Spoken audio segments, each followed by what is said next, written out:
Hello, my name is Esteban Sandalos, and today we will be working on a blowing up balloon experiment.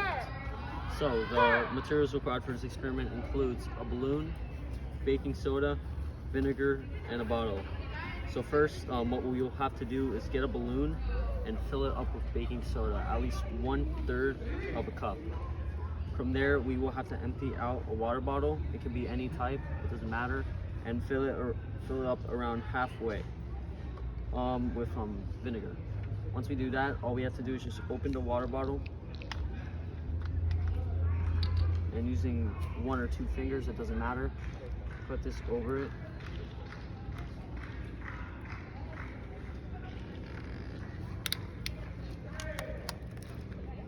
Insert the baking soda into the vinegar and watch it blow up.